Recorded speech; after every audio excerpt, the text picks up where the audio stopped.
वसन्तं हृदयारविन्दे सदा वसन्तं हृदयारविन्दे मां भवानी सहितं नमामि। কি স্ক্রোল করতে করতে থমকে গেলে তো ভিডিওটা দেখে? আমারও এরকম হয়েছিল।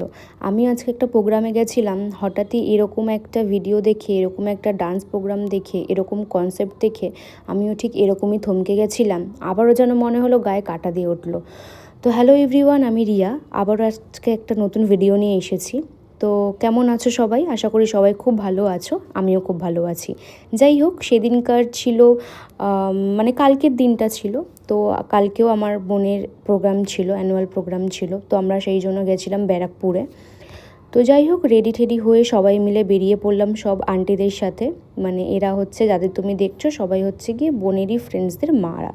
যাই হোক, সবাই মিলে আমরা নেমে পড়লাম ব্যারাকপুর স্টেশনে। তারপর কি সবাই মিলে হাঁটতে হাঁটতে মাদের দল আমরা চললাম আগে। মাদের দল বলতে আমি তাদের মধ্যে পড়ি না, যাই হোক। তো সবাই মিলে চললাম হাঁটতে হাঁটতে সেই প্রোগ্রামের জায়গায়। যাই হোক, জায়গাটাতে গেলাম। আজকে আমার ভিডিওটা করার একটাই উদ্দেশ্য যে এত সুন্দর প্রোগ্রাম হয়েছে, এত দারুণ। মানে আমি তো প্রথম দেখেছি, আমার খুবই ভালো লেগেছে। আর সবচেয়ে বড় কথা যে আমরা এত কিছু করলাম, এতটা হলো, আমরা কিন্তু এখনও জাস্টিস পাইনি। জাস্ট দেখে আমার গায়ে কাঁটা দিয়ে উঠেছিল যে সত্যি তো আমরা কোথায় দাঁড়িয়ে আছি আজ পর্যন্ত, এখনই কিন্তু আমরা কোনো রকম কোনো জাস্টিস কিন্তু পাইনি। যাই হোক, আমরা হলে পৌঁছে গেলাম। এই যে বোন, ও একদম রেডি শেডি হয়ে নাচের ড্রেস পরে ও ওখানে আমাদের আগেই পৌঁছে গেছিলো। এতটা সুন্দর জায়গা এবং এতটা সুন্দর প্রোগ্রাম আমি সত্যিই ভাবতে পারিনি। আর বোনকে ওরকম করতে দেখে আমি সত্যিই অবাক।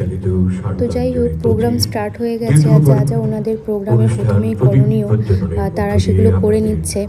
তো সবাইকে একটা কথাই বলবো, আশা করি এই ভিডিওটা, এই প্রোগ্রামটা, প্রত্যেক কটা নাচ তোমাদের খুব ভালো লাগবে। তোমরা সবাই দেখো, সবাই মন দিয়ে। এটা হয়েছিল ব্যারাকপুর সুকান্ত সদন যে প্রোগ্রাম হলটা রয়েছে সেখানে। যাই হোক, অনেক কথা বলে ফেলেছি, এবারে তোমরা প্রোগ্রামটা এনজয় করো, আমিও করি।